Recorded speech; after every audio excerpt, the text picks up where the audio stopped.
I'm out of executive session, so I need a motion to reconvene into regular session. I make a motion to reconvene into regular session. Second. All in favor? Aye. Can I have a motion to, a motion that no vote was taken? Can I have a motion to seal the minutes? Make a motion to seal the minutes. Second. All in favor? Thank you. Please join me for the Pledge of Allegiance.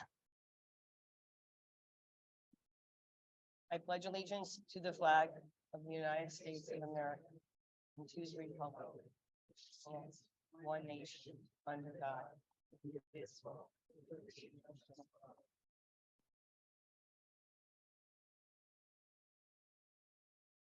Okay, first is, should we just go right to proclamations? Or do the public forum?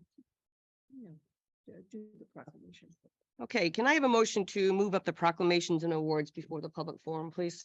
I make a motion to move the proclamation and awards before the public forum. Second. All in favor? Aye.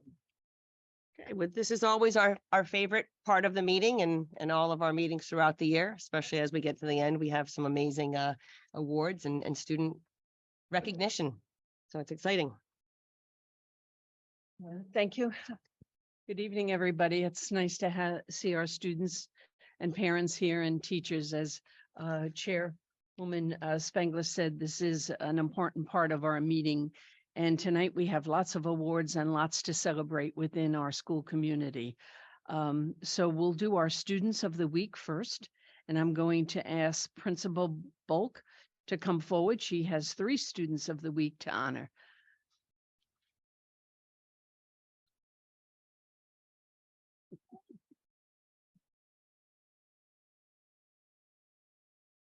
Hi, so this is Amelia. Gotta love Amelia. I said, do you want to sit? She wanted to sit right in the front row. I said, come sit with me. She left her parents in the back. But Amelia is a first grader at Aquidneck School. I have to say one of my favorite memories of Amelia was her first day of kindergarten. She was nervous and she got out of the car with her friend and they grabbed hands and they walked up the walkway. And it's a picture that I just can't take down from our website. So it's the first time I ever met Amelia, but she, her teacher, Mrs. Belcher, said that she has a big, beautiful heart.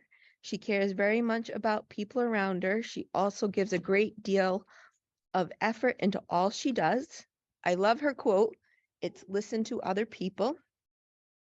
She likes to go fishing with her dad because they go to a special place and they have great talks.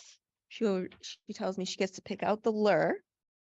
She likes Chef Guy Fieri in a show, Tournament of Champions, which I think is hysterical that a first grader knows that. She's a Swiftie fan. I was telling her we have other people up here who like Taylor Swift. She likes Shake It Off. She likes Elephant and Piggy books. And in school, she likes writing because she likes to write poems. And she would like to thank Mrs. Belcher because she keeps us safe and helps us learn. And Mrs. Belcher said she's a conscientious, consistently kind, and learning to persevere when things seem scary or hard. She can do hard things well, and she's so proud of her. So great job, Amelia.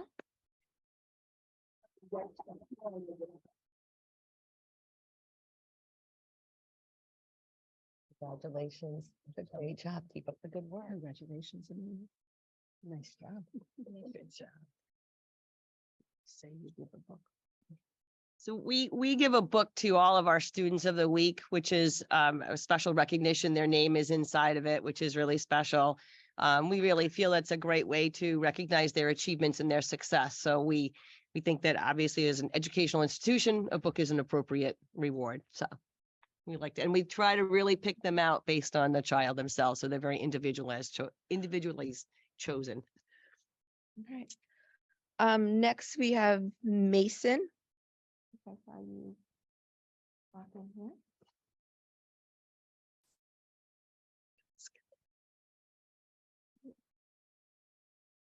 So Mason's a second grader at Aquidneck School.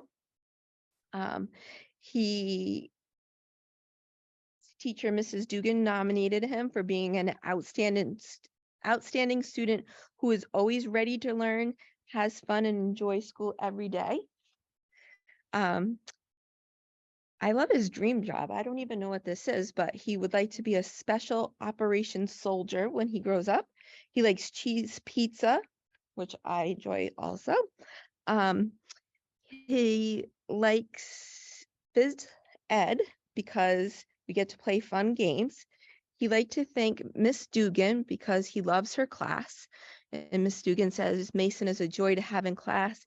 He has improved in so many areas this year, academically, behaviorally, socially. He's blossomed into a great student and a friend in her class. And our big motto is big problem, little problem. And Mason's done a great job with that this whole year. He loves math. Spoke's a math person. Yes. And he likes drawing. He has a great sense of humor, which I agree with. And he always comes into school with an awesome story. He's a true pleasure to have in class, and all three of his teachers agree. So great job, Mason.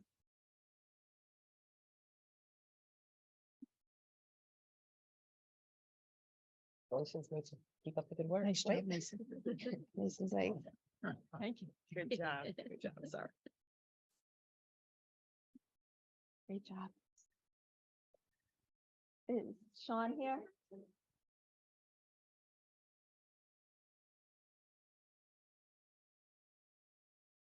I'm scared.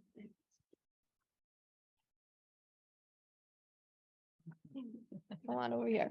So our third student is Sean Stanley. Sean came to us in second grade. As he was new to Aquidneck halfway through the year. His teachers, Mrs. Gilman and Mrs. Dunn, says he's made tremendous progress this year. He's an engaged member of our third grade class. I love your quote too, follow your dreams. So reflective of, what are you, 9? A 9-year-old. He wants to be a YouTuber, which is hysterical because I'm not quite sure what a YouTuber does, but that's what he'd like to be. His favorite snack is popcorn, which I love because your mom pops popcorn on Friday. She does a really good popcorn. And his favorite meal is steak, so we would get along great. His best subject is math because some of math is really satisfying once he solves it, especially fractions. When I read that, it warmed my heart. It's the thing I miss most about teaching fractions. And he liked to thank his teachers, especially Mrs. Lukowitz, for helping him get a jump start on his multiplication tables. And Mrs. Gilman and Mrs. Dunn said Sean has grown tremendously this year. He comes to school ready to learn each and every day. He's an engaged member of our classroom that adds so much to our ELA classroom discussions. He now realizes that he can thrive in school and nothing holds him back. And I couldn't agree more, Sean. Congratulations. We're super proud of you.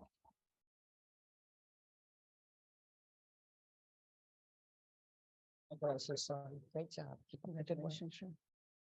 Nice job.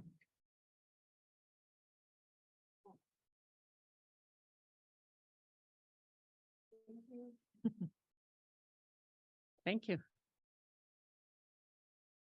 Next two awards are for students in grade 4 and 5, and I invite Principal Severa from Gaudet Learning Academy to introduce those students.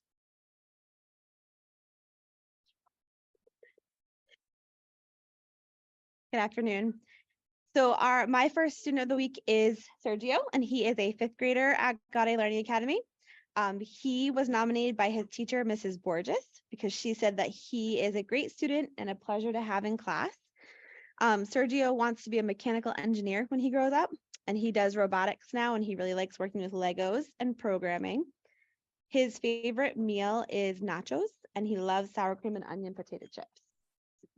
Sergio looks up to his sister, who is 22, and to his father.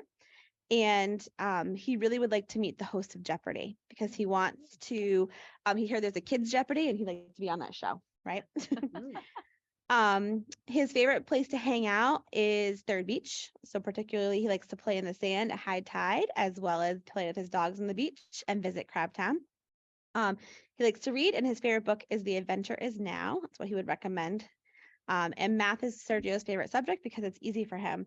And he would like to thank Mrs. Borges, who's his homeroom teacher, because she's nice and funny and makes school fun. So again, Mrs. Borges said that Sergio is an easy pick. He's a great classmate to everyone and cares about his work quality and everything that he does, from group work to assessments. And he's been a huge help with all the students in the class.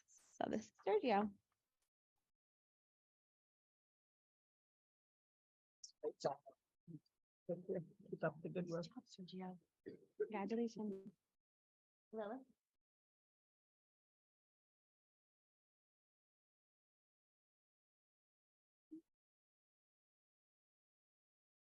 So I have another fourth grader that's a student of the week this time, and this is Lilith, and she is in Mrs. Riley Shav's class. And Mrs. Riley Shav said that Lilith is a wonderful student and a pleasure to have at Gaudet. And she had nominated her because she is kind to everyone. She's always ready to learn. And Lilith was new to us this year. She's a military child, and it is difficult to be a military child. So she said that she came in and she made friends quickly, and she's very lucky to have Lilith in her class. Lilith wants to become an elementary school teacher because she loves school.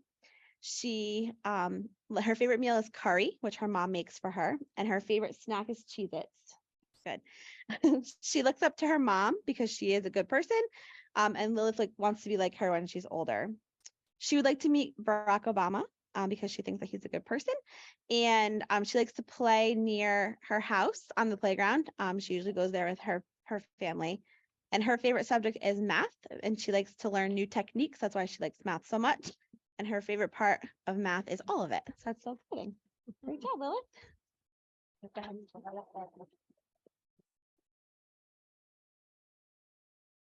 up the good work. Congratulations, Lily. Are you going to be with us next year? Or are you moving? Good. I have to say, I'm impressed of all of the students love math. That says a lot about our district. Great Awesome. job, teachers and principals. That's exciting. Good job, students. So our next set of awards are very special as well. This is our world language, and our world language department at Middletown Public Schools is a very strong world language department. And you can see by the National Spanish Exam Award winners and the National French Award winners that we have a number of students. And many of these students go on to high school and they take a level 2 course in Spanish or French. And again, that's the great foundation that our teachers at our middle school provide for these students. So without further ado, I think Mr. Goodrow, yep, here he is. And we have them all here. All right, Mr. Goodrow, Mrs. Caroli, and Mr. Kurlock. All right, so we'll start with the National Spanish Exam Awards. All right, so we had two silver medalists, Jack Core, who is here.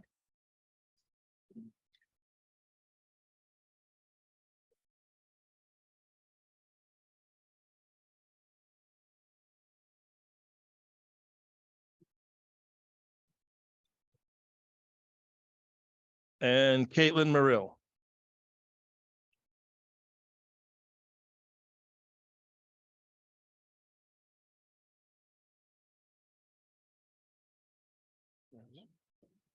We had 4 bronze medalists, Gianna Huber.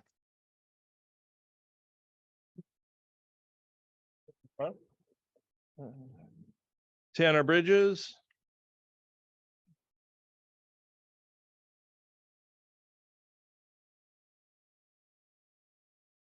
Zoe Alexander.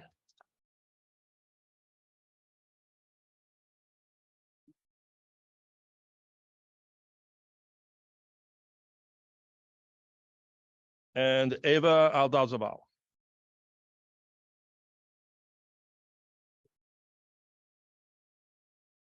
And we have a whole lot of honorable mentions here. Madeline Jones.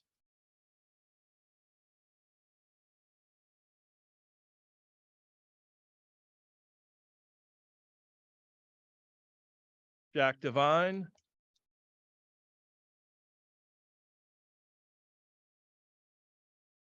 Eden Stolniker.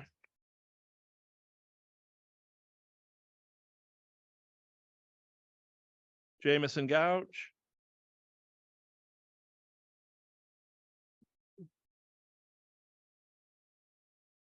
Caitlin Peash.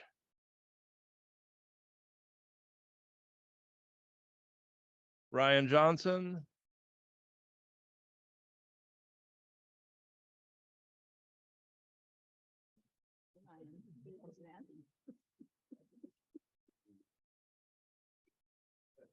Owen Freites.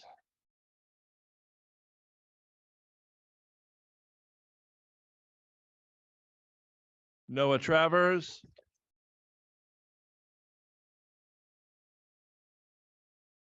Zach Hine. Mustafa Jada. Brinley Freitas.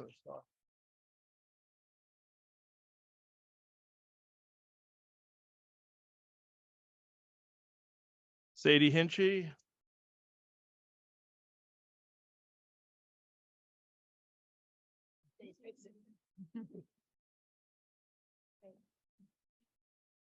Lena McVeigh.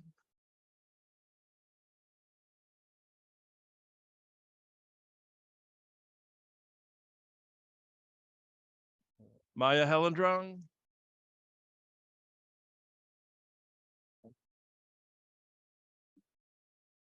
Grace Fliss.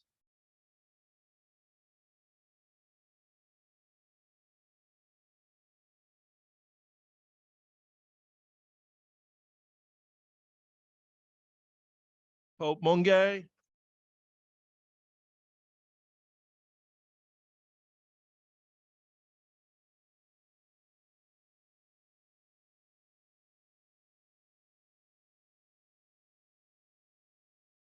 Josephine Tangwe.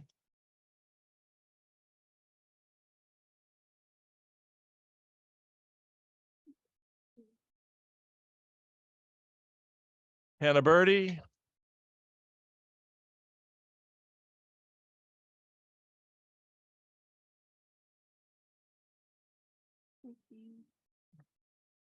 Larimar Meinzer Ramirez. And Daniela Baez.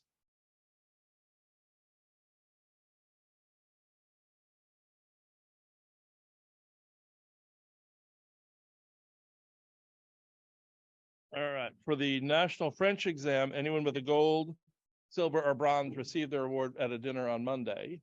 Yes. Yeah, but we're gonna say the names. All right, so for the gold was Julia Pereira.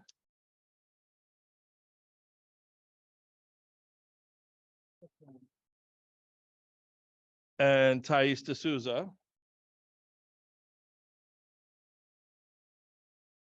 For silver, Rebecca Audi.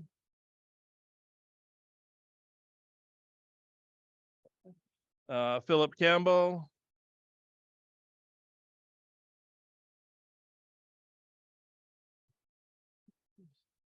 Nicholas D'Souza Lamas.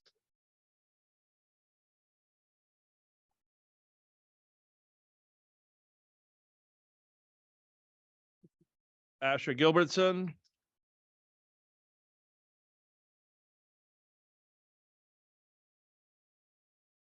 Athalia Newby.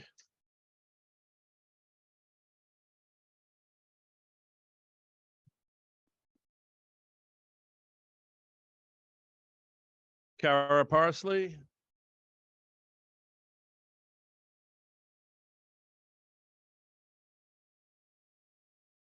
Abigail Smith. And Andre Tudorasco.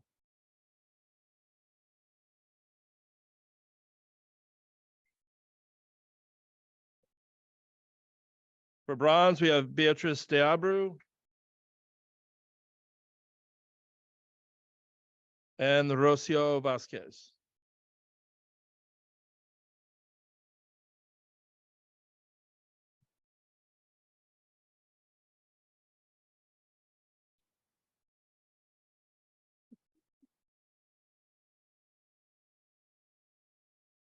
And for the honorable mention for the French, Brendan Bean, Beckett Haru,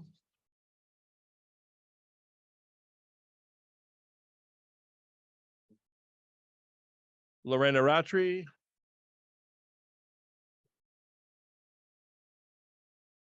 Carlos Reyes Gomez,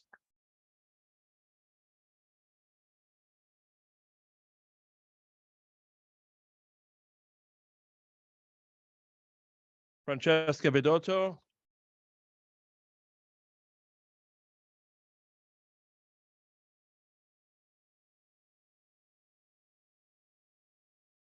Maeve Monahan, Mary Mason,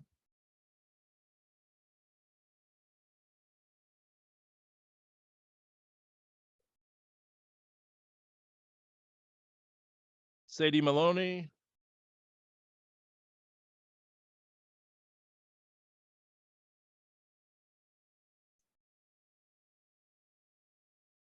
and Mariani Costa de Souza.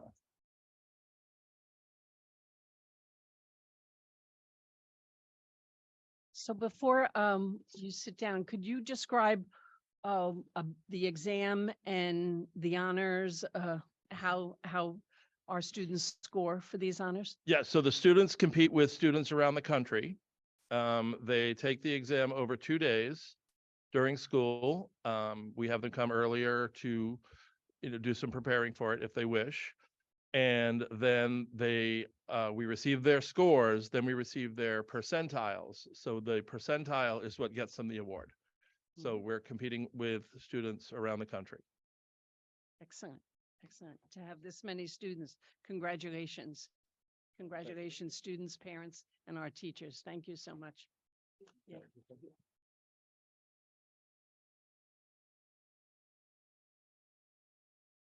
On behalf of all of us, again, congratulations to all of you. We're going to take a few minute recess. I'm sure you might have sports or homework or dinner to attend to. So thank you. Okay, we resumed from our brief recess. Moving on, we'll now go back to the other part of the agenda for the public forum. Individuals may address the school committee on only one relevant education-related topic, not included on the agenda nor related to personnel or job performance, nor revealing personally identifiable information regarding students. Individuals may speak for no longer than 5 minutes and must submit a public participation form to the superintendent prior to the start of the meeting. Non-agenda items discussed under public forum will not be voted upon at this meeting. Are there any forms? I have received none. Okay, so we will move on to spotlight on teaching and learning. Going to ask our assistant superintendent to introduce this section of our agenda. I'm really excited tonight to have an opportunity to honor some teachers who have worked super hard. Just to give you some background, I know you all are well versed in the Right to Read Act because I've spoken about it so many times and told you how all of our teachers went through the Pathways to Proficient Reading course with AIM Pathway. And we have 96% of our teachers either fully trained in awareness or proficiency. So we are doing an excellent job in hitting that requirement. However, we had teachers who really enjoyed and wanted to learn more. So this particular group of teachers not only took that course, but went on to take the Pathways to Structured Literacy course. And then on top of that, also participated in what we call the practicum of structured literacy. And just to give you an idea, that practicum is a lot like what we remember when we were supervised in college when we had student teaching. But they were supervised, they had formal observations, they had implementation meetings with their professor. They had 60 contact hours, and they had to work one-on-one with a student. And they're going to tell you a little bit about that today with a quick presentation. But I just want to say that this was a heavy lift, a lot of work while they were still teaching every day. And their commitment to go into this practicum, it was a big commitment. And a lot of them really had to give up something at home or something somewhere to get this done. But the kids that have benefited from this practicum alone and all the future instruction that happens with the knowledge that was that came from this experience will be so worth it. And so we really thank them for their time and their energy and their effort. And tonight we're going to have a quick presentation just to let you know what happened in the practicum and how excited we are about it. So I'm going to have who's coming up to do it? Kristen and Ruth Lynn. Kristen Scalia is our reading coach for K-5, and Ruth Lynn Butler is our Title I reading interventionist at Forest Avenue School. Thank you. Welcome. I'm going to put that on for you. Thanks for listening and having us here. Do you want to make that into slideshow mode? Yep, I'm coming. I'm going to get that for you. Sorry.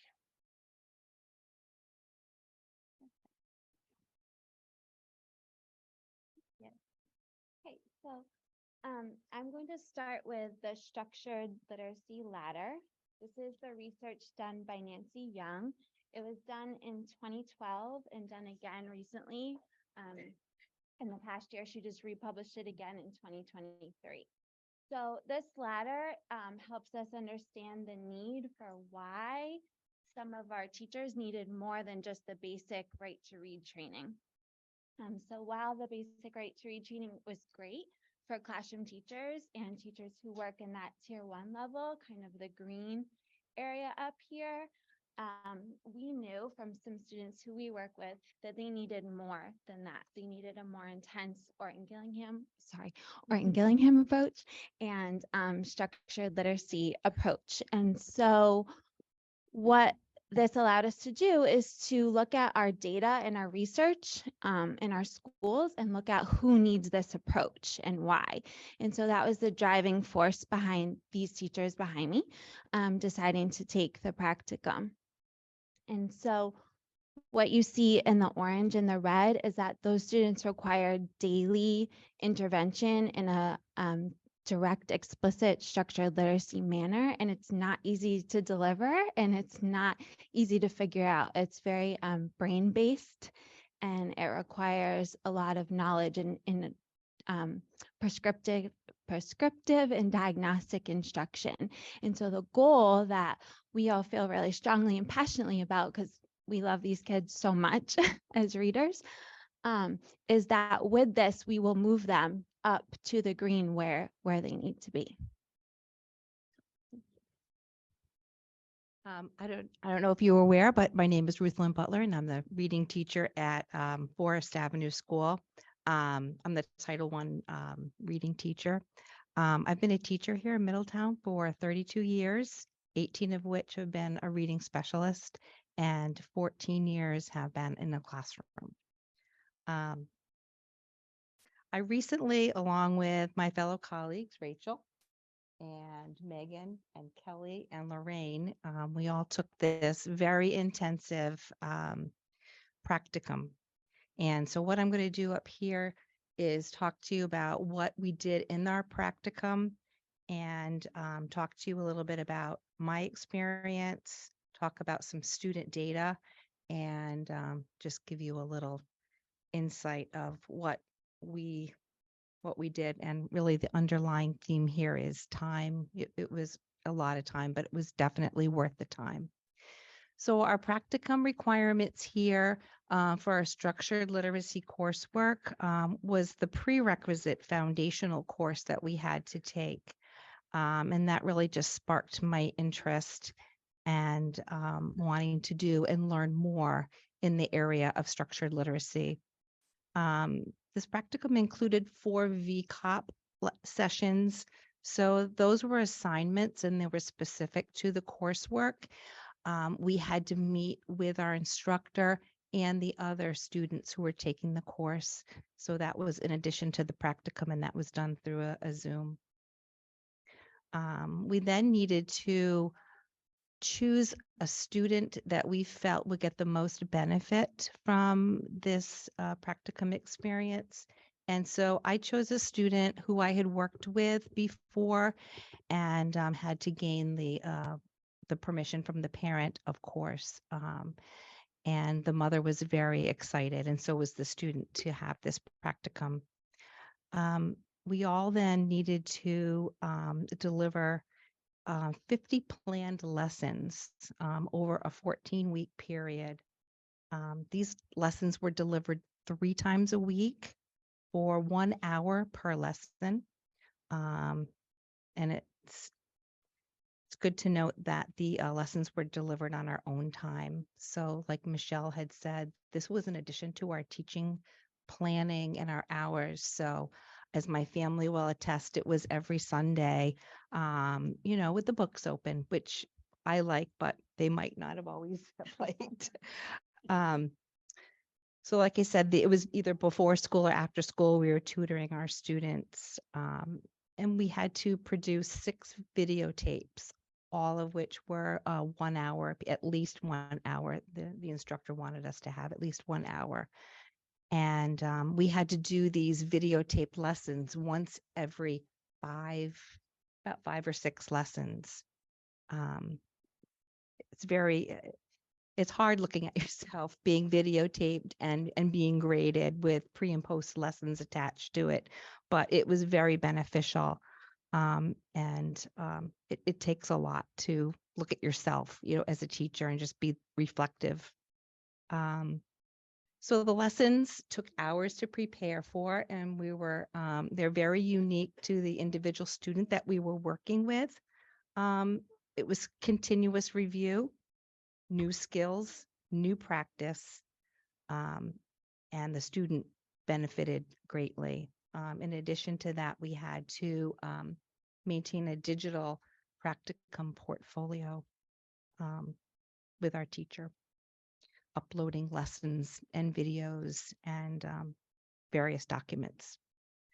So all of our lessons comprised of multisensory techniques, auditory and visual drills, tactile drills, like tracing, sandpaper letters. We had sand trays, air writing, reading, decoding. We used the model I do, we do, you do approach to a new skill. So I think the next slide is just, yes. So before we start with our student, we need to get some data, of course, and this is our informal student assessment. This is not my student's name. This is her pseudo name that we came up with. So anyway, I started in September, and I finished working with her 14 weeks in March. So the blue represents the beginning of the practicum. The red represents the end. These are all the skills at the bottom: saying the alphabet, writing the uppercase and lowercase, knowing your consonant sounds, different vowels, vowel combinations, our control vowels, CVC words. I mean, I don't know if you're familiar, but this is the continuum from starting to learn to read and write to the end. At the end, you'll see sentence dictation, spelling words, and I'm going to show you some writing samples because I think that's pretty powerful. But if you just look at all of the red areas and how much she improved in just that short amount of time, she really grew. She really, really grew. It was hard for her. It was hard for her to attend. It was hard for her to work hard for that 1 hour with me 3 times a week, but she gained that independence and that confidence, which I was really happy about. So the next slide, I just wanted to show you quickly. This was her writing sample. This was a dictation of 3 sentences. Right the beginning. Beth was mad. Rex sat with the dog. The tip of she left a word out, was hot. So what you're seeing here is a student who needs lessons in punctuation. She also has a difficult time with with spelling. Her sight words was WUS, and the word of WS instead of WAS. So, that was very telling for a third grader. Also, she had her handwriting. They weren't in the lines. They were just all over the place. She used a lot of mixes of uppercase and lowercase when she writes. So we had a lot to do with just those foundational skills. The bottom is her handwriting in March. As you can see, she improved with her, and this is dictation. This is non-assistance on either of these subtests. So she was able to produce punctuation and capitalization, and also work on some sight words as well. So you can see her handwriting is just it was just amazing. She really did well with all of that, and I'm very, very happy with her. So I just wanted to conclude with some remarks that I kind of wrote down a little bit, because honestly, when I started the practicum, I really didn't know what I was getting myself into. I mean, I knew what I was getting myself into. I love to learn. I love going and taking courses, and we would all just be talking together every day, like, oh my gosh, did you do this? Did you do that?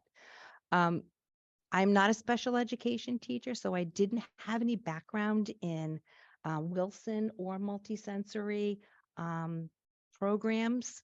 So I really was a little bit behind in that. I did learn about the science of reading in my master's courses, but the Readers and Writers workshop was so ingrained here in Middletown and really just everywhere, in the country. And that's what was dictated. And it was taught exclusively here in the district. So I really had no real knowledge of Orton Gillingham or Wilson or multisensory programs. So the Science of Reading course and this practicum really totally changed and overhauled my practice. So after 30+ years actually of teaching, I feel like I'm actually seeing the impact of my direct and explicit teaching with my students. I'm very proud of myself actually for We're proud of you. for taking on this change and taking the time to overhaul my teaching practice and my reading skills, knowing that this is now how to teach kids how to read and write.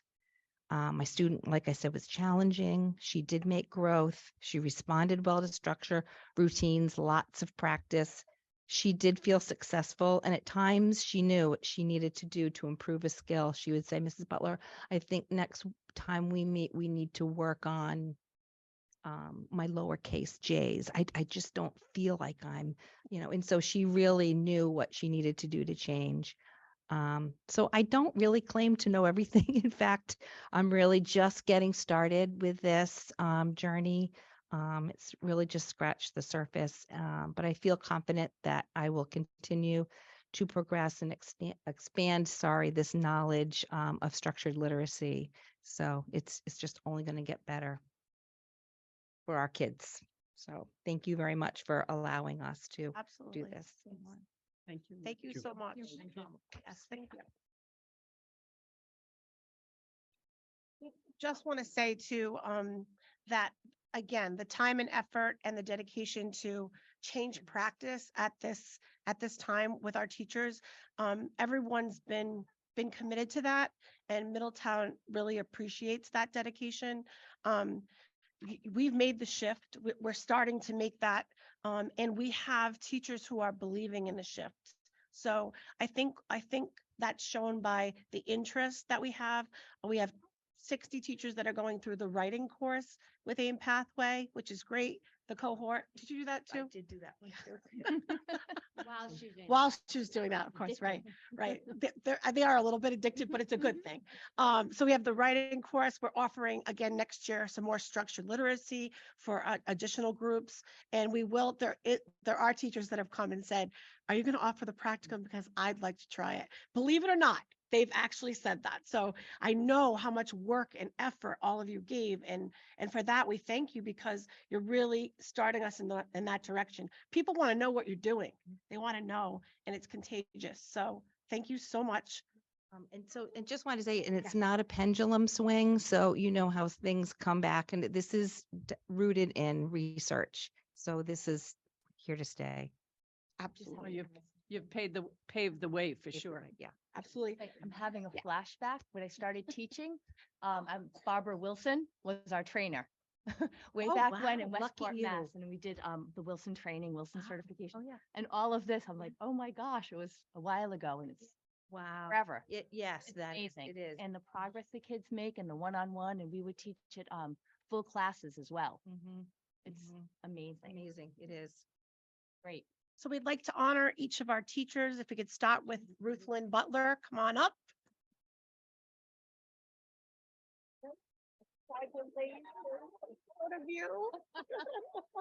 Thank you so much for all your It was my time Thank now. you so much. Thank you. Lorraine Buckman. Lorraine's at grades 4 and 5 at Alberta Learning Academy. Congratulations. Thank you for all you do. Congratulations. Great That's job. great. Thank you. Awesome. We have Megan Ford at Forest Avenue. So proud of you. Thank you so much. Thank you. Kelly Brennan from Gaudet. Congratulations, Kelly. Thank you. Thanks, Kelly. Thank you very much. Great. Here you go. Here's a pin. Get it, Ben? Rachel Kravchuk. Got a clinic. Come on up with mom. Come on up, I'll give it to you. Because you had to sacrifice for that, didn't you? Thank you, Rachel. Thank Are you. you Audrey? Is that your name? Yeah. Congratulations. She wants one too. Come here. I'll give you that. Yeah. There you go. No, she's taking it for you. Sorry. No. Good job, girls.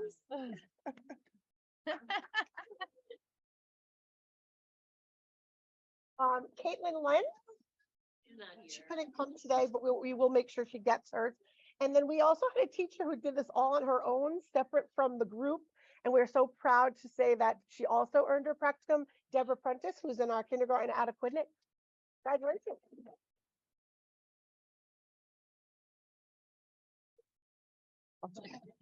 We know you're gonna finish. Yeah. Awesome. Thank you so much. This is Caitlin. Nice job. So we also have one more recognition here that I want to acknowledge before we should have done all of this before everybody else left, but I do want to acknowledge that we have a certificate here from the Rhode Island Association of School Committees for Tammy Holden to recognize her as a school committee member for graduating from the Rhode Island Association of School Committees Leadership Academy. So this entails several hours of meetings, right? So, and Tammy did a great job. And so she has this beautiful award that she's going to receive in honor of it. So I want to say congratulations to you. Mr. Holden. Thank you. Thank you for your committed time. Jeez, thanks. Yeah, you didn't see that coming, did you? I had it hidden over here for you. Yes. So thank you for all of your hard work. I think this is really exciting for our district, for improving our reading scores and working with our children to give them these opportunities that you ladies have gone out and worked so hard for. And I think that's going to really come back and be a huge benefit for our district. So thank you for your commitment, your hard work, and your dedication to your field of teaching, but also most importantly to our students of Middletown. Thank you very much. Congratulations. Gonna take a brief recess. Sure. Kim? Okay, we're back from our little miniature recess, and I just want to say publicly one more time, congratulations to all of our students and our teachers for their successes and making this district such a great district to be in. So thank you to everybody. Okay, next we're going to do information. School committee member, Hewitt, requested legal expenses dating back from July 1st to, 2018 to the present, and those are in your information packet. Is there a total on those or just individual figures? There were no total on it. I would like those as part of the minutes because there are some taxpayers who wanted that information What do you, yes, so that they're in the minutes. That what you presented there is in the minutes. sure. And I will have to redact some of it because as school committee members, you did get a little bit more information. There are some names, so I will Names in there. redact it and then put that in the minutes. And if you could you put a total as well? Yes. Thank you.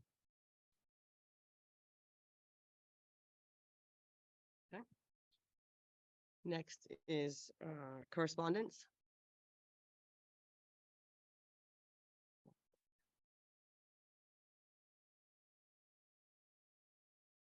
Was an enclosed letter. I don't know, did you give that to everybody?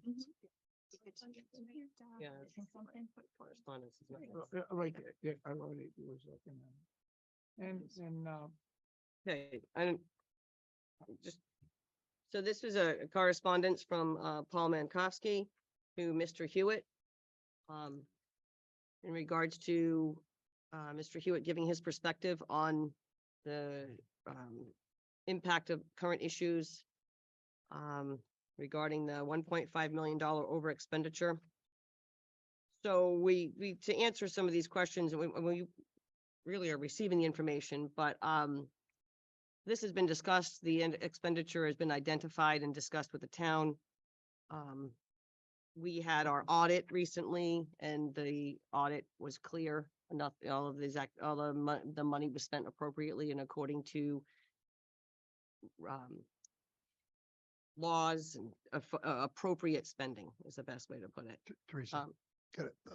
Just so people are clear, that was sent on the school email and I never received it because the email was, my email was going to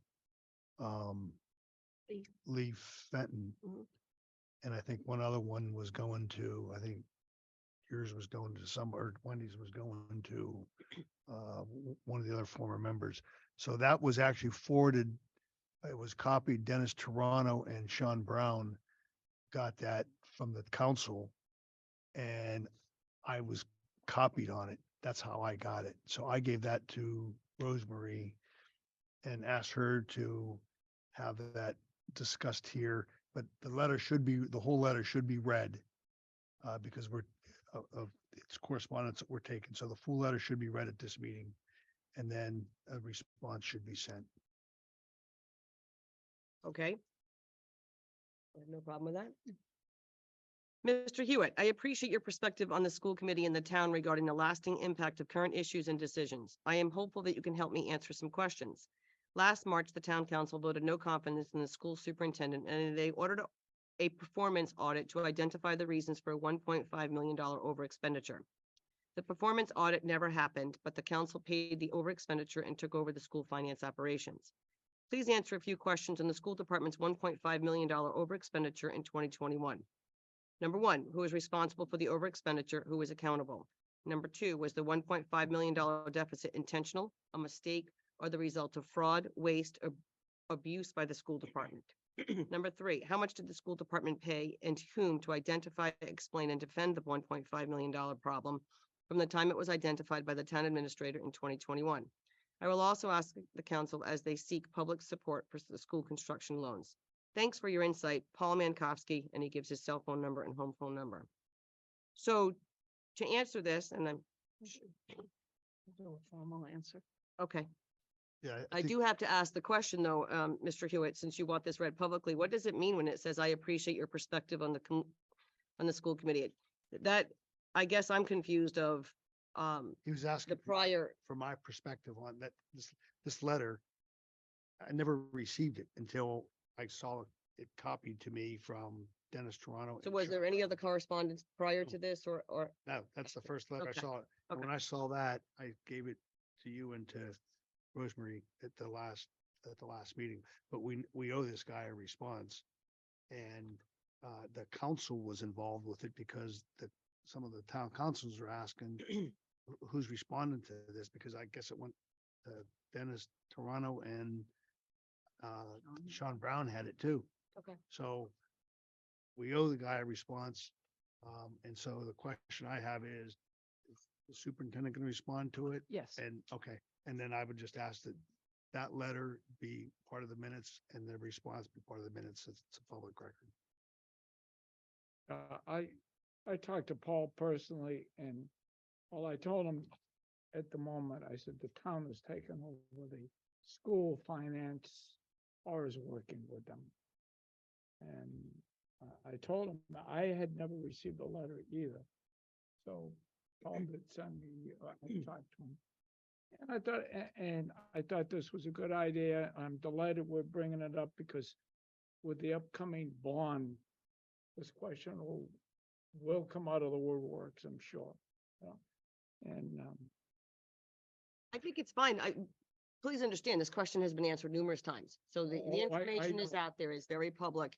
And I do want to say one thing. I know that you're going to do this formally, but I do want to clarify something publicly before this gets overlooked. The town knew about the $1.5 million way before it ever came out in the public.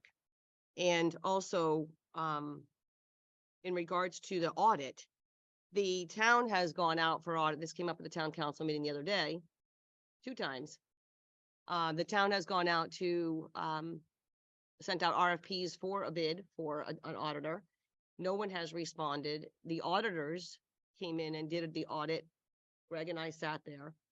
There is no wrongdoing. There was nothing. Our audit was squeaky clean, absolutely perfect. There was no inappropriate spending whatsoever in the audit, and that came out very clear. However, the forensic audit came up again at the town council meeting, and they have not hired anybody because there's no one out there to hire.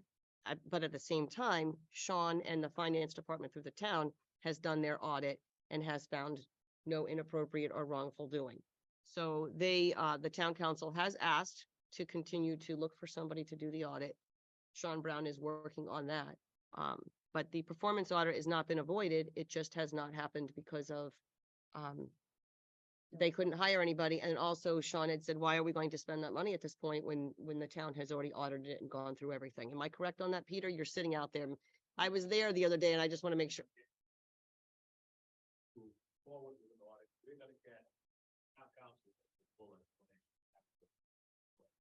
Okay. So the town is definitely integrally involved with this. They are overseeing, there's not one thing that T sends out from the finance department that's not approved by myself, Rosemary, and then goes to Mark Tangway. So every single thing is, every requisition is looked at and approved. And if the money's not in the budget, T identifies exactly where it's coming from, whether it's grant money, whether it's whatever funding, operation, road capital improvement, all of those dollars are identified on the sheets.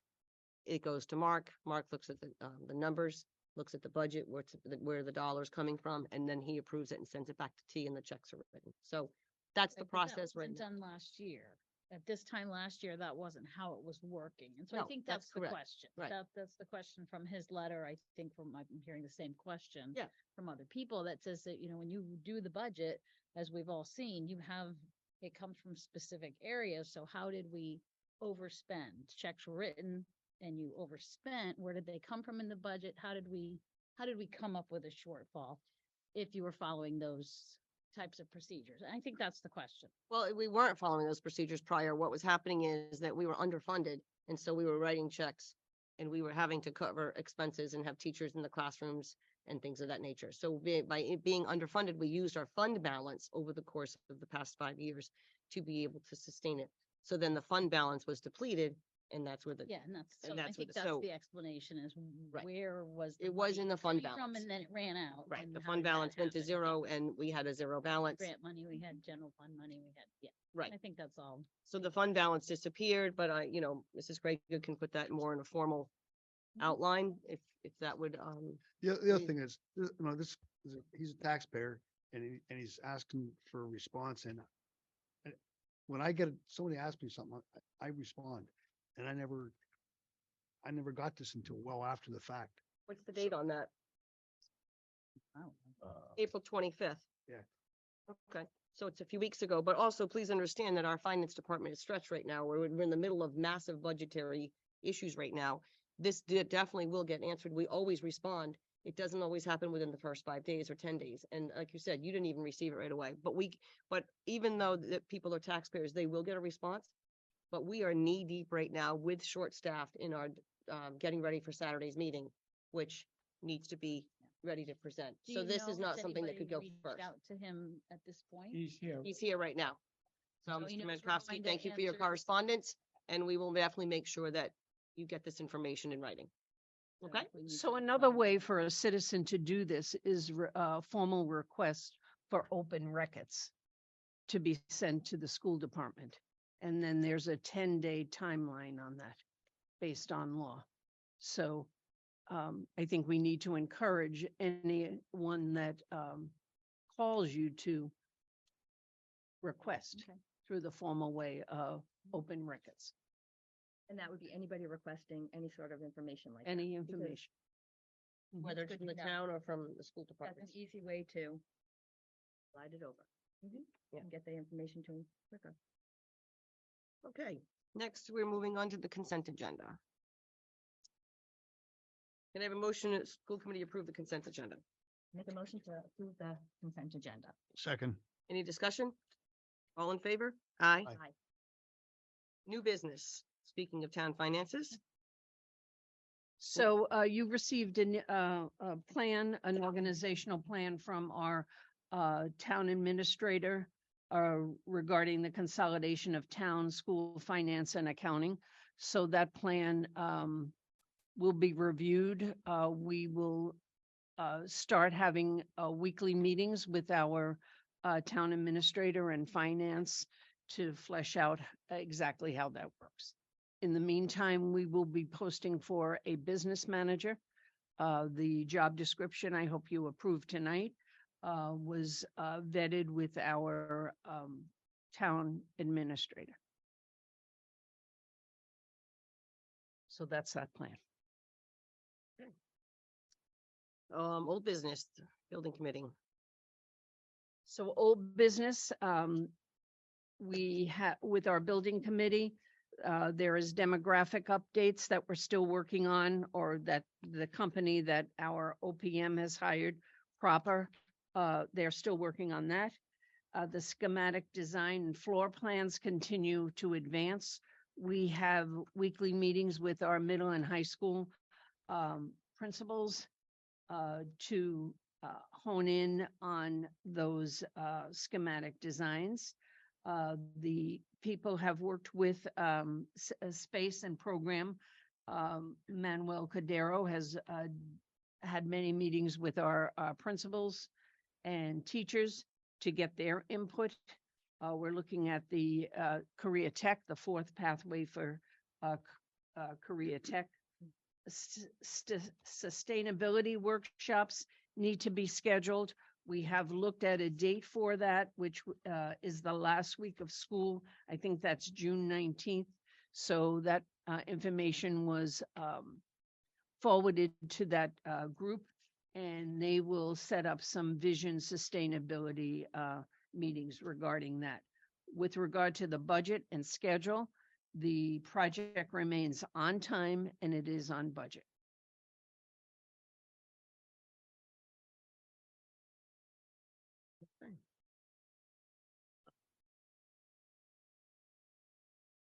And that's from, there's also a correspondence in here from Sean Brown, right, with the information stating that. So when I was at the town council meeting on Monday, Sean discussed this, and then Ed Brady got up and gave a report.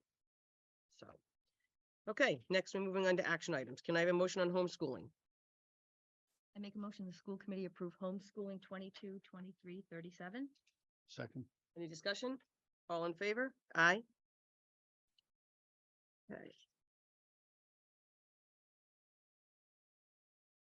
The next agenda item is the recommendation of the superintendent regarding reduction in force. Mrs. Krieger, could you please explain your recommendations? Sure. As you are aware, the Rhode Island law requires the school department to notify teachers of non-renewal and or layoffs of their contracts by June 1 of each year. As a result, I have sent letters to the teachers listed in the handout that I provided you with my intention to recommend to you the non-renewal or layoffs of their contract for next year. We have a copy that we want to give to our union president. Kiki, do you have that copy that we can give to Mrs. Wood? She's here tonight. Certainly, it's my hope that we can rescind as many of these non-renewals or layoffs once the budget process is completed. However, in order to comply with Rhode Island law, the school committee must take action at this meeting. I also want you to know that I've worked with our union leadership regarding the non-renewals in a less formal process. And again, pursuant to Rhode Island law, I will protect the confidentiality of the teachers that we are laying off, and I will not report their names, but until there's an actual termination, if we have to do that. They will be reported out in categories based upon the reason for their non-renewal or their layoff. So let me read my recommendations for the record.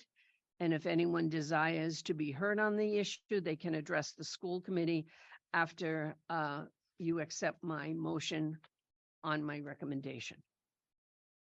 So having said that, there are 4 categories. Layoff category, we have 5 teachers who will be laid off. The second category is layoff for less than full-time. There is 1 teacher in that category. The third category is layoffs for building-based subs, and we have 3 teachers in that category. And then the last category is layoff of 1-year-only teachers or long-term subs. And we have 5 teachers in that category. So there's a total of 14 teachers that have received layoff, less than full-time, or 1-year-only notifications. So Okay. you need a motion now. Need a motion. Make a motion that the superintendent report be accepted and adopted and the necessary letters sent out. Second. Any discussion? All in favor? Aye. Aye. And a motion on the administrative assistant to the Director of Student Services job description, first reading. Make a motion that the school committee approve the assistant to the Director of Student Services first reading. Second. Any discussion? All in favor? Aye. Aye. A motion on the school business administrative job description, first reading. Make a motion the school committee approve the school business administrator first reading. Second. Any discussion? All in favor? Aye. Aye. Need a motion on the revised MOU for school resource officers. Make a motion the school committee approve the revised and annual memorandum of understanding for the school resource officers between the Middletown Police Department and the Middletown School Department. Second. Any discussion? All in favor? Aye. Need a motion on policy number 7020 hazing, second reading. Make a motion the school committee approve hazing policy second reading. Second. Any discussion? I just want to note that this second reading included the recommendations you had made at last month, including to include bullying as a definition, and then there was another error that we had in there that we included that. Thank you. Any further discussion? All in favor? Aye. I need a motion on policy number 7020A, hazing prevention and intervention protocol, second reading. Make a motion the school committee approve hazing prevention and the intervention protocol second reading. Second. Any discussion? All in favor? Aye. Aye. I need a motion on the revised 2023-2024 school calendar. Make a motion the school committee approve the revised 2023-2024 school calendar. Second. I just want to draw attention to the document you have in front of you, it says approved by the school committee, March 16th, 2023. We will, well, it is revised. We have revised Twice. twice, yeah. So the revision this time, if I'm correct on it, is because of the half-day situation. Is that correct? Yes, we were notified by the Department of Ed that we couldn't have early release and for professional development. There were other, but that was primarily at the home show. Right? Yeah, we just moved the graduation date back too, because we want to make sure we're satisfying the 171 days of instruction prior to any senior events or anything like that. Want to give ourselves enough time. So that was adjusted as well. And that, so I don't understand. So if that's that close to 180 days, why would you move graduation from the 8th if you had already 171 for the seniors? Because the 171 lands right before the 8th, and it doesn't give them time for their senior activities. I understand. They have to have 171 full instructional days. And you did make note of the correction that Bill brought up. with Yes, the so, June I'll have Kiki- 2024. Yeah, June should be 2024, yes. Okay, any further discussion? All in favor? Aye. Aye. Can I get a motion on the K to 5 school facilities model? Make a motion, the school committee approve the K-5 school facilities model. Second. Any discussion? This was discussed at the building committee. We had a presentation at last month's school committee meeting. To move forward with a stage 2, the school committee needs to approve this model. And that's, yeah, we did this With our last, Presentation. Yep. right, we did the presentation, and then you can see all the maps and the Mhm. different opportunities, so. Any further discussion? All in favor? Aye. Aye. I need a motion on the Mankowski correspondence. Make a motion, the school committee receive the correspondence from Mr. Paul Mankowski and prepare a response. Second. Any further discussion? Want to make sure it all goes in the minutes. Anything else? All in favor? Aye. Can I get a motion on the fiscal year 22-23 budget adjustments? Make a motion, the school committee approve the fiscal year 22-23 budget adjustments. Second. Any discussion? So I apologize that this was delivered today before the meeting, but again, you know, we're working as best we can given the staff that we have. These are adjustments to the general fund. There was an adjustment made unrestricted state aid. We received more state aid than the approved budget. The town finance director is aware of that, so there's an adjustment of $304 positive to that. We're making an adjustment with our transportation contractor because we were over budgeted there, and we're making adjustments to allow for the negative variance and also for legal fees. Then there were special revenue adjustments, and these are our grants that we receive, and this is a Title I adjustment. It's as our assistant superintendent prepares for submitting our consolidated resource grant for next year. These are all the adjustments we need to make for a number of grants. Title I is the one that we were able to complete at this time. Thank you. Any further discussion? All in favor? Aye. I need a motion on the resignations. I make a motion, the school committee approve the following resignations. Yep. Ashley Malillo, sixth grade teacher at Gaudet School, last day of 23 school year, and Tamara DeSasio, 4 hours teacher assistant at Quidnick Elementary, June 9, 2023. And I'd like to add another one that we received late, Karen Field. She's a 4-hour teacher assistant at a Quidnick school. Second. Any discussion? All in favor? Aye. Aye. Moving on to the superintendent reports. Okay, report on personnel. We have a number of several pages of personnel. To approve, I'd like to read them publicly. I'm gonna read some of those. No, that's okay. Okay. Hire effective May 8th, 2023, Sarah Ellie, she's a special ed teacher at Aquidneck School. David J. Robinson, a 4-hour TA at Gaudet Learning Academy. All of the ones that I'm going to read next are for extended school year. That's our program that we run obviously in the summer. It's Beyond the Bell money, dollars that we use for intervention and support for our students. Abigail Vellucci, Melissa Kleindeck. Abigail's a middle high school speech therapist. Melissa is a pre-K to 8 speech therapist. Krista DeSanta is our middle school, will be our middle high school nurse teacher during the summer. Jennifer Lynch will work with our special ed students at middle and high school. Kelly Brennan, special ed teacher. Susan Lees, Celia McCarthy, Jennifer Mulcahy, Ashley Quinlan, Megan Ford, and Namie Quintel Smith are all special ed teachers that will be working with students in special ed.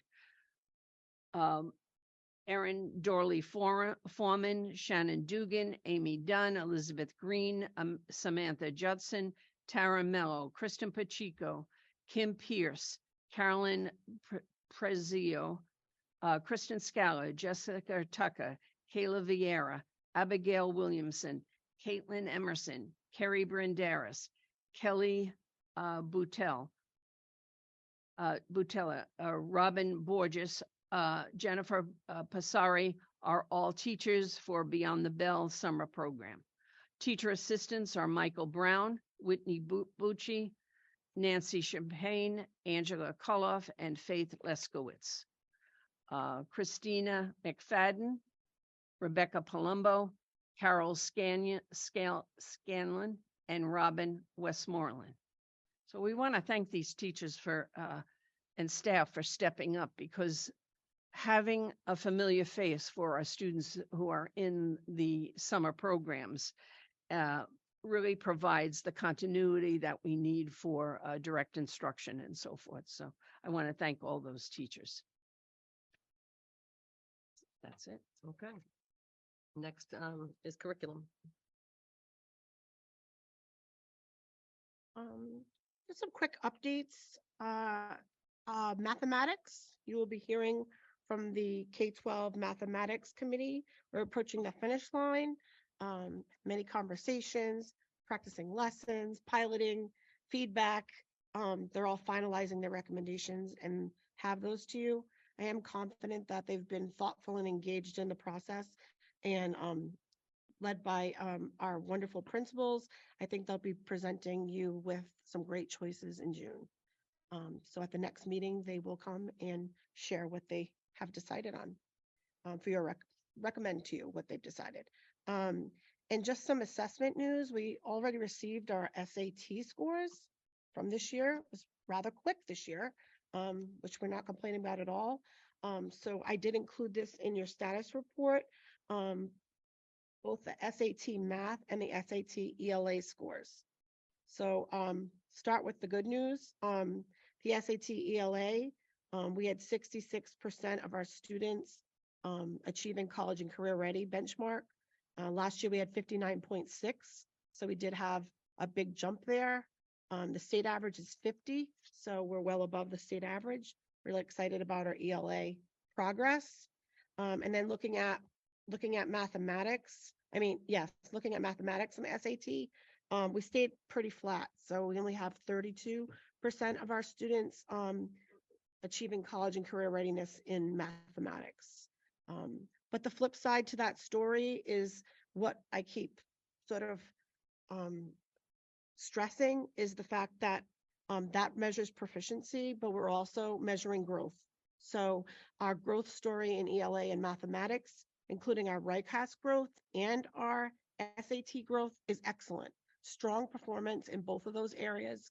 That means we're taking them from where they are and we're pushing them to the limit where they need to be. So I am really excited to announce that our data is telling us that student growth is strong.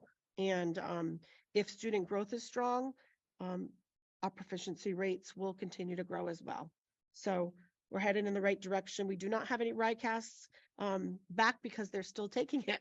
And that'll be a while, but we're just sort of finishing up our administration of RICAS. We did get access results, which are the WIDA test that we give to our English language learners. And we had some great news with that. So 170 students took the WIDA access test, and out of the 170, 24 students will be exited based on that test. So that will be a wonderful celebration for all of those students who have now gone through the proficiency levels of the stages of the WIDA testing. Last year, we only had 16 exit. So this year we had 24. So that's pretty exciting. And lastly, I just want to give you an idea of the summer plans. We are just about finalizing. In fact, upstairs, they were having a bus meeting, but the coordinators are finalizing the plan for Beyond the Bell summer, and it's pretty robust. We have a pre-K through grade 8 intervention for reading, math, and social emotional supports. And that's going to run from July 10th to August 4th. That's going to run every morning, Mondays through Thursdays, 8 to 11. Students in that program have an option to go home at 11, or they can stay with us for our enrichment camp, and that goes until 4 o'clock. And many of our students do take advantage of that, so that parents who work, the kids have a place to go. We're going to be providing transportation in the morning, midday, and at the end of the day. We're also going to be providing full day enrichment camp to students that want to come for enrichment camp. That's going to be available as well. That's with our collaboration with MCOSY, and that'll run from July 10th to August 10th. That's full days, Monday through Friday, 5 weeks, and 8 to 4. So there'll be different themes, and it will be curriculum enrichment based.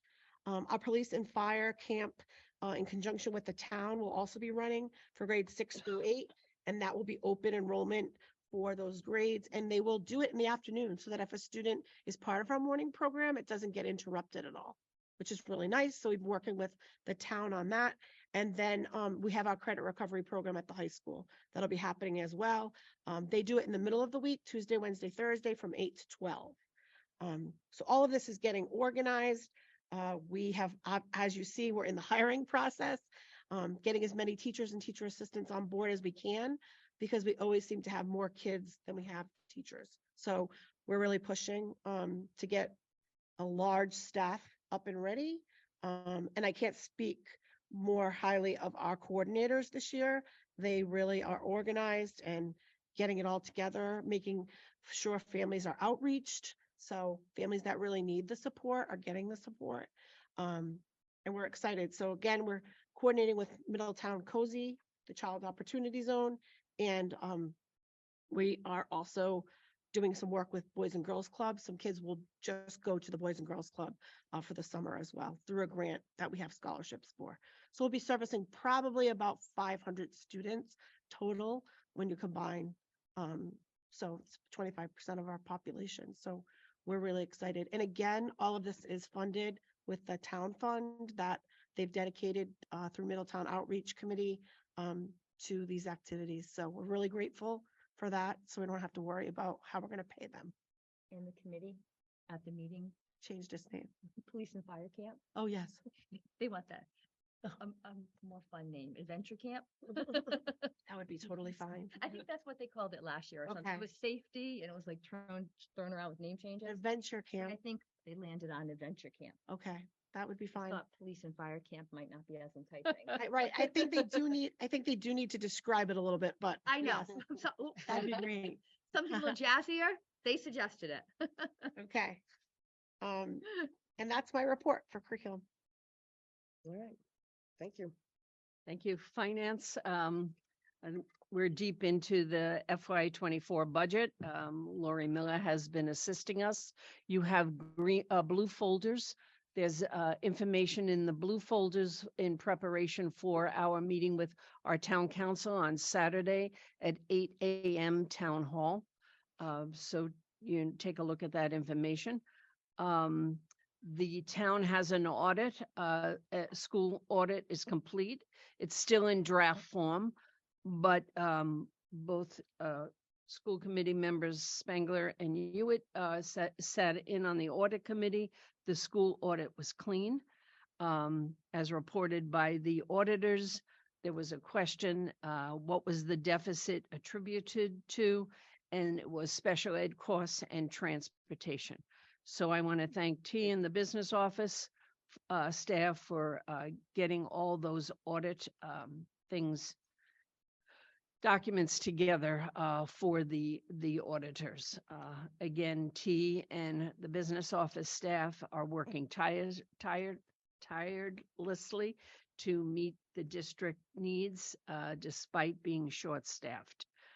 Again, we have that organizational plan that our town administrator has shared with us, and we're going to sit with him and go through the details of that. Again, the devil's in the details, but I want to commend Mr. Brown for putting an organizational plan on the table. We're looking forward to working with our town council in a joint finance and accounting department. It's going to be a very good, positive thing. I just want to add to that, you had mentioned about the deficit, and the auditors are the ones who brought that up, of the transportation and the special education as the high cost items, that $1.5 million deficit. And actually that'll be part of the information I'm sure that you'll put in Mr. Menkovsky's response, because that was the information that the auditors discovered when they did it, which we knew was going to happen. Right. And just the last bit about finances, Chartwells are a food service. Our net profit for the month of April was $12,000. They are projecting our year-to-date financial surplus for food, for the food service, is $136,000. Just want to mention that any surplus of food coming from the food service, anything has to go right back into the food service program. So we can't move that 136 into a general fund. If we need new cafeteria tables, or if we need a new oven at a school or a refrigerator, that's what that surplus is designated for, and that's by law. Mrs. Burkett is reactivating our health and wellness committee, and we will be looking for a school committee member to join that. So we need to think about that as we move along. So that's the finance. Our facilities, there's no update in our facilities. We've been very busy with the building plan, and you have been involved in that. Next is our technology. I'll ask our IT director. Well, good afternoon, Madam Chair, members of the school committee. The IT team this past month has been really busy with all of our end of the year planning and projects that we've undertaken. But I'd like to highlight just two of our highlights just this past month with you. Members of our IT team and administration were invited to host a district lunch and learn for a company called Branching Minds. This company partners with school districts to streamline and improve our MTSS program through their online MTSS platform. The new platform saves teachers time and effort in streamlining educational data. It also allows them to view all assessment data from various tests on the platform. We had a very successful implementation, and the company has selected our district to showcase our experiences in using their platform with other districts in the state. There were 6 additional Rhode Island school districts who attended this event, and we are very proud to say that Middletown Public Schools is the leader in pioneering this educational software in the state of Rhode Island. Further building on our successful rollout, our technology integration specialists coordinated various in-person professional development opportunities this month for our teachers. And these in-person events were very informative as it aided to further advance our MTSS goals. Additionally, the district will be transitioning to a new help desk system as of May 30th. This new system will replace our current help desk system, and we believe it will greatly benefit the faculty and staff of Middletown if they need technical assistance.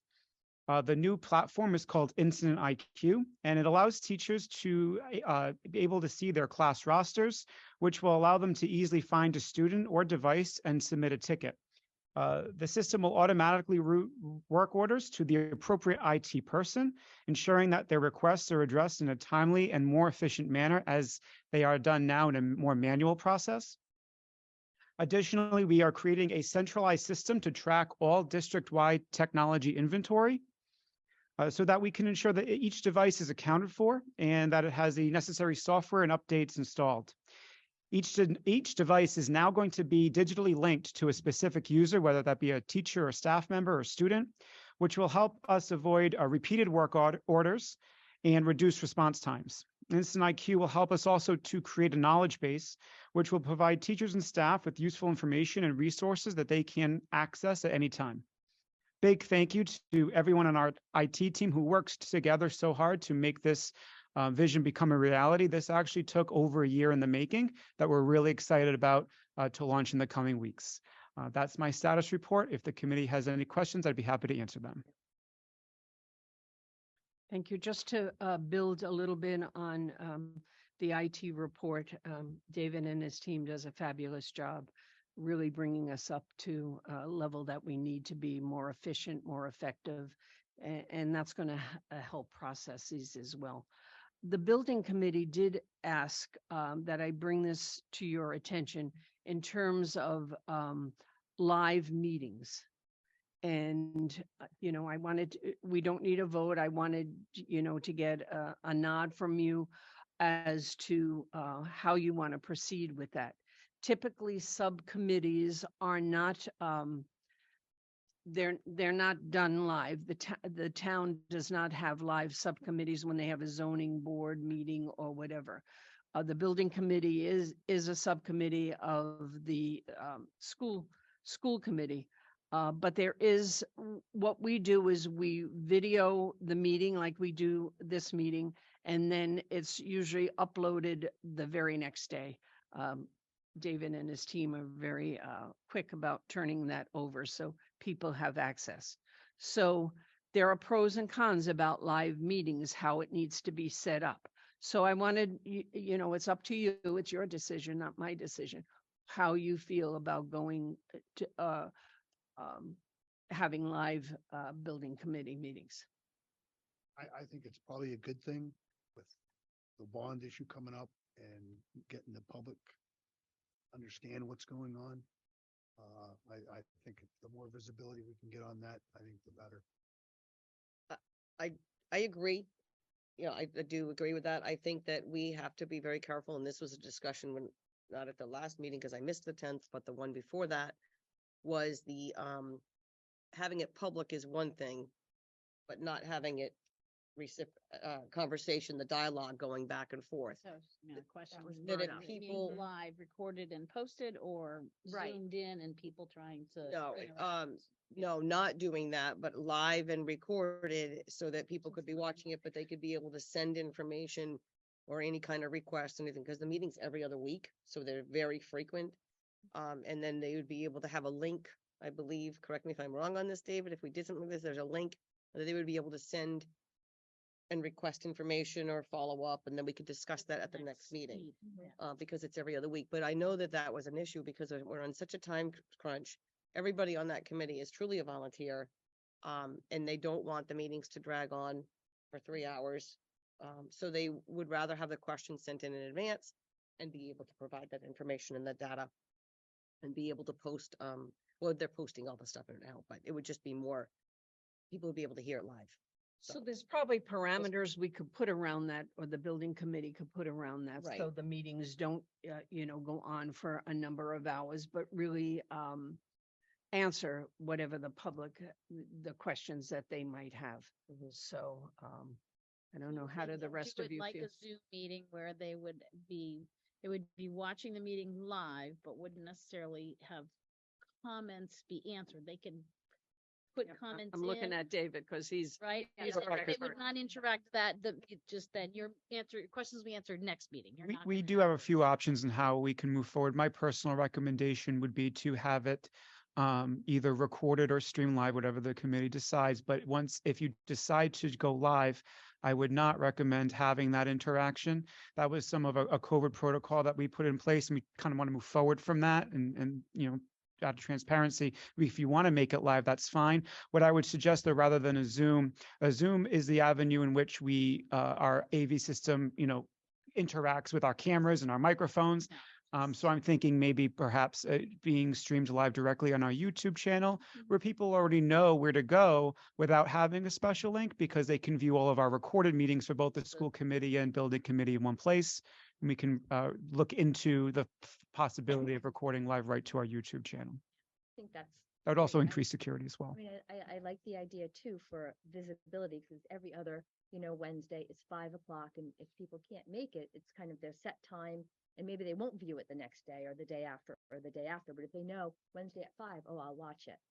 Maybe not to, participate in it or leave the questions after, but it'd be nice as we get closer and closer, as the information is more and more crucial to get out there, it might be nice to have that set time, like, oh, I can watch it that day.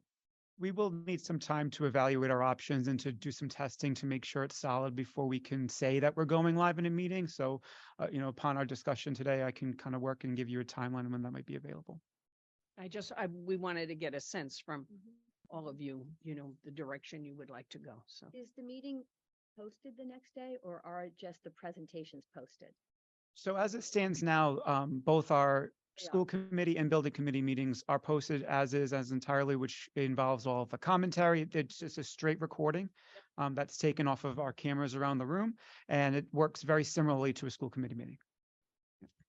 And that was another thing that was discussed at the building committee, is that they are open to the public. As you said, we're past COVID, so that those things were available at the time. Right now, and if somebody can't come in, then they have the ability to send something in via a link or emails or whatever, but that also gives the dialogue of people that do come in, that can be part of that recording rather than going on the computer.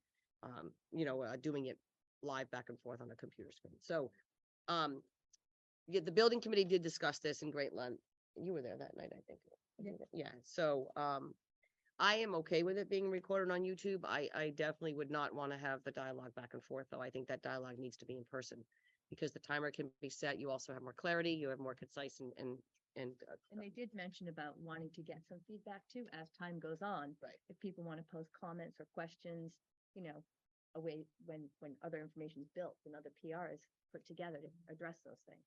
So they wanted to get some comments and feedback. okay, so we'll develop something and We can look into it. Yeah. Yep. all right, thank you. Anything Thank you. else? All right, can I get a That motion to completes receive? my reports. I make a motion, the school committee receive the superintendent reports. Second. Any discussion? All in favor? Aye. Reports on officers and committees. Does anybody have anything? Yes, I do. I have two things, and I've talked to Dave. The two things I have are about AI and about electric battery technology. About 10, 15, 20 years ago, were in a real hurry to get rid of all our technical schools and tell everybody they're going to college. I talked to Dave AI. I've gotten approached. The first approach I got was from Salvador Regina, and it was by economics teachers wanting my help to get rid of AI, and that's blown. I want to identify what AI is. Oh, artificial intelligence. I know what it It's- is, but you want to say it publicly. Oh, I'm sorry about that, people. AI, and my diagnosis, it's here to stay. And and the reason what's changed, imagine all of you know what Alexa is. It's AI, you walk in and say, Alexa, turn the lights on. But what's changed is when you tell Alexa to turn the lights on, they go on. And that's because the processing has changed. And that it's so fast now, the processing. We can do facial recognition, we can do speech recognition. But it's like putting 100 computers on top of each other. So rather than getting something started this year, what I've been recommended from MIT is that you form clubs. And don't, and right now, everybody's so busy, nobody's interested. But how do you start putting processes together? Because things are so fast. And that's what's happening. And not only that, you're not writing regular code. The code the most popular at the moment, doesn't mean it will be tomorrow, is Python, like the snake. And they write algorithms. Okay. Now, so I'm kind of looking into that so that Middletown will be there. How's that? Whether you're gonna have a course or how you're gonna teach it. Is it like regular programming that I grew up with? I was more worried about whether they're gonna write in Octal or Deci Exmo.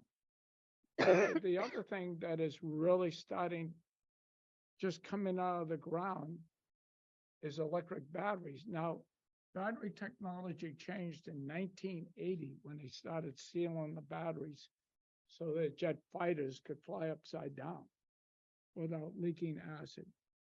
But now what they're doing is they're making the batteries, these electrical batteries. And now remember, you're hearing about this. One of the key elements is lithium, and the lithium is a heavy metal. Actually, it's the lightest of all the heavy metals. And you mix that with chrome and they're trying to make lighter batteries because in order to use energy, you need light batteries. Same thing with the Tesla. I'm picking on Dave over there because he's got a Tesla, but it's pretty impressive what they did with the battery technology. But the more batteries you put on a car to be able to go more miles, the heavier the car gets, the less mileage you get. So there's two things that is my forte, and it happens to be AI. And whether you want to get somebody in to teach them how to write code or algorithm. And by the way, this is mostly, in my opinion now, this is mostly Google and Microsoft. So you don't have to, you always wonder who's doing this stuff. And they've got the money. But they're writing algorithms to be able to, it's like, the most impressive, if I said write a paper on George Washington, if someone said build an AI for, I would have to, I'd have to tap in with one of my processes into Wikipedia. Go in and grab everything. Somebody go grab a billing on grammar on how to structure. And matter of fact, and it's very true. Matter of fact, it's not only true, it's already there. Because you can tell the kids will, within a year or two, will have a little tablet and then they can type in and say, write my paper on wooden cabinets. And they walk over to the printer and pull it out almost instantaneously. That was on the news the other day. They have What? it now. They already have it. Oh, yeah, and then The news the and other as day. far as one of the things, of course, is the resources. I don't know if you saw 60 Minutes, but they're building a huge. They think they can get a lot of lithium out of brine, which is mushed up seaweed, which they're starting to grow out in Utah, out in the Great Salt Lake. But some of the countries now down in the Caribbean, you can't even go down and pull out sand. Because from sand, they're trying to get this brine, and out of the brine, they get lithium. All right. Already too much, right? Thank you. Thank you. I just want to comment on, I have been going to all the town council meetings lately, to listen to the different reports that different people are giving on the building committee and, other things. So that's, fortunately, this past Monday, they let Ed Brady get up there and do it quick and easy. So, and the hockey team unfortunately wasn't able to be there again, for a presentation. And then, of course, the building committee, we've already done that update. So, but that's it. So it's been good actually with the town council. I've been listening to all of Sean's reports. He does every time he goes, he has a town-wide report every meeting, and he also does the school building project report. So it's very informative of what he's doing town-wide. Yeah, it's interesting. So that's it. On Yeah, that but, note, Middletown Prevention Coalition is on Thursday. I'm planning to attend that. So Okay. I met with Lori, filled out my application, whatever. So I'll fill you in next month, I Thank you. suppose. And also, it's important that what you have in your packet right here that was put on the table today is all of the end of the year events for all of Middletown Public Schools. There's a lot of fun things going on. There's seniors activities. There's junior prom is actually tonight and their Tomorrow. breakfast is tomorrow. Tomorrow capstones, Capstones, walk through and watch those. Right. If anybody's interested. band concerts next Tuesday, National Honor Society Awards, How about today? chorus concert. Today. Yeah. They had, report. there's a group that was in, but it was Bank Newport runs the whole finance. Oh, yeah. That was It really was good. really good. The governor and lieutenant governor came for a quick second, and then the two teachers who kind of organized it all, they gave an overview of what it was, and then all of the seniors were there, maybe, I don't know, maybe 150 kids, I don't know, were in there. And they had come prepared with documents about a profession that they had hoped they'd had with a whole bunch of listed numbers and then, salary and all of that. So then they had to take that sheet that they came in with all sorts of budgeting, and around the perimeter of the whole place, you went in and there was a housing, Gus White was there to do the housing, and Bank Newport was there to talk about starting your savings and what to put away here. And then there was food monthly, so they had to do the whole budget and come back at the end and take that into the class with them, but it was really good. Yeah. Oh, so then, that's right, so it's sort of at the tail, so you go to the whole perimeter and you kind of see your money decrease, and it's like, uh-oh, I gotta move this here, move that there, I can't save maybe that much. And then the end was this big wheel of consequence, and it had some positives and some negatives, and it would be, okay, so there's your monthly budget, and you're down to however much, or maybe breaking even or whatever. And then the wheel of consequence would either give you a positive, oh, I just got this money, or lost my cell phone, minus $400. And they'd be like, oh no. Flat tire. So, Flat yeah, tire, I was gonna say flat tire. Yeah. car insurance. I don't remember the other ones, Rent. but it's good. And yeah, Yeah, it was impressive. the students were so engaged. It Really fun. was It very, very fun, good. hands-on, practical, good activity. It was Mhm. fun to watch them. Good about that, okay. So yeah, and then there's other things in the schedule for next month for you to look at June and see what you can attend, music awards, scholarship nights, different activities, obviously, graduation, on the 10th. So And they're very appreciative of any. we are, yes, Anything they they- do appreciate when they- when anybody anything goes. goes. So, but you have to just let either RSVP to Kiki or RSVP to, Sherry Lynn. yeah. The high school. One question. Graduation is 10th, 4 o'clock at God Day. Yes. What happens if it rains? So far, we've been phenomenally Rain lucky. date is Sunday. 4 o'clock. Yes. No, two different times. I Two think. different times. There's a morning time and a nighttime, depending on, I think, the forecast. Right. 11 o'clock, I think, on Sunday or And then if the forecast is still rainy, they move it to another time, so. But we'll, Okay. yeah, That- we'll that's know all. that. I didn't know We'll whether they're keep gonna you up to cancel- date. No, they won't cancel. They have to have graduation. Well, you're not gonna cancel graduation, but No, they would do it. what would you do is if it was raining Saturday or So we would have it Sunday. at 11 o'clock, did you? There are say? two times depending on the weather forecast. If the rain is going to last all morning long or night through morning, we need to dry out the field a little bit. It would be later in the afternoon. If all else fails, we need another location. A question for Back to Craig back and parking lot. Wendy. What was it, the original cost of putting a tent up? About $10,000? A little bit over 10,000. Okay. I do miss the tent, I have to say. Gaudet is beautiful on the field when it's sunny, but Well, also we've been, very hot with no well, shade. thank Rose Marie on that. She Mhm. spotted I us like the beautiful tent. weather. Arrange the weather. the tent can be rain or shine and it's got Sure. plenty of space.